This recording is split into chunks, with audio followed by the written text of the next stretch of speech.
Ngayong araw mga kuys, magluluto naman tayo ngayon ng sobrang basic at sobrang dali na papaitan. Bali una natin gagawin dito mga kuys, papakuluan lang natin to hanggang sa lumambot. Bago ko pala pinakuluan yung mga kuys, hinugasan muna natin yan, nilamas natin sa asin yan at konting suka para matanggal talaga yung pinakalansa niya. Kasi mga kuys, nung lumambot na, hiniwa-hiwa na, nagisa lang tayo doon ng taba para medyo may konting mantika. Sinunod na natin dyan yung ating mga aromatics na sibuyas, luya at bawang. Gigisayin lang natin yung kuys hanggang lumabas talaga yung aroma niya. Nagdagdag pa tayo ng konti pang sibuyas yan. Halu-haluin lang natin yan mga kuys. Pagkatapos yan mga kuys, saka natin isusunod tong ating mga laman loob. Tapos mga kuys, pag nabili ako ng pampapaita, no, laman loob ng baka, ang pinapatanggal ko lang yung baga. Ayoko kasi nung baga kasi nag-iiba yung pinakakulay ng sabaw. Tapos nadudurog lang din naman siya. Tsaka hindi ko rin gusto yung texture nung baga. Tapos ilagay na rin natin ng apdo yan mga kuys habang ginigisa.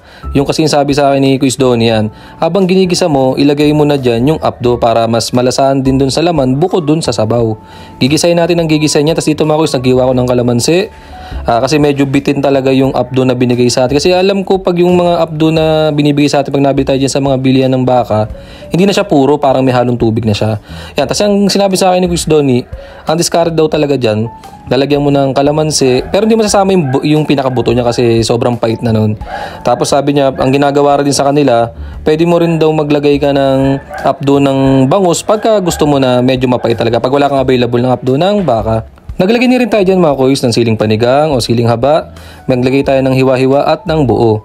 Ang purpose mga kuys ng kalamansi kung naninibagawan kayo, yung lasa niya mga kuys, para kang naglagay ng lemon sa pagkain. Kaya talagang medyo mabango at nawala yung pagkalansa. Tapos naglagay rin tayo ng siling papapogi dyan. Talagang parang mas mangang yung ating papaitan.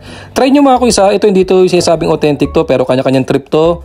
Gumawa kayo ng sarili nyong papaitan mga kuys. Tara mga kuys, nakaluto tayo ng simpleng papaitan. Kain mga kuys, salamat.